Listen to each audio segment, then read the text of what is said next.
बिस्मिल्लाहिर्रहमानिर्रहीम, अस्सलाम वालेकुम। वेलकम टू माय चैनल दावत इस्लाम। मैं हूं आपका दोस्त शफकत अली ऑफिशियल। उम्मीद करता हूं कि आप सब लोग ईमान के आला दर्जे पे होंगे। सूरतुल अल नाम के आयत नंबर 58 का तर्जुमा, कहो अगर कहीं वो चीज मेरे इख्तियार में होती जिसकी तुम जल्दी मचा रहे हो तो मेरे और तुम्हारे दरमियान कभी का फैसला हो चुका होता, मगर अल्लाह ज्यादा बेहतर जानता है कि जालिमों के साथ क्या मामला किया जाना चाहिए। सूरतुल अल नाम के आयत नंबर 59 का तर्जुमा, उसी के पास गैब की कुंजियां हैं जिन्हें उसके सिवा कोई नहीं जानता।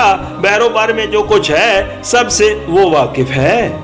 दरख्त से गिरने वाला कोई पत्ता ऐसा नहीं जिसका उसे इल्म ना हो।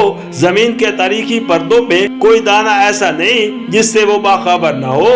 खुश्क व तर सब कुछ एक खुली किताब में लिखा हुआ है। सूरतुल अल नाम के आयत नंबर 60 का तर्जुमा, वही है जो रात को तुम्हारी रूहें कब्ज़ करता है और दिन को जो कुछ तुम करते हो उसे जानता है।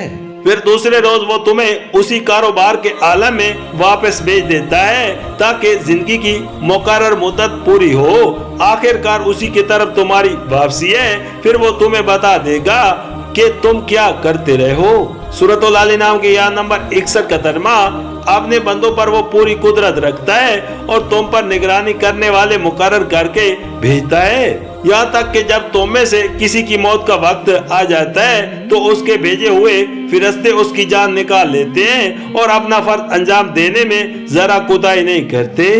सूरतुल अल नाम हाशिया नंबर 40, यानी ऐसे फिरिश्ते जो तुम्हारी एक एक हरकत और एक एक बात पर निगाह रखते हैं और तुम्हारी हर हरकत का रिकॉर्ड महफूज करते रहते हैं। सूरतुल अल नाम के आयत नंबर 62 का तर्जुमा, फिर सब के सब अल्लाह अपने हकीकी आका की तरफ वापस लाए जाते हैं। खबरदार हो जाओ, फैसले के सारे इख्तियारात उसी को हासिल हैं और वो हिसाब लेने में बहुत तेज है।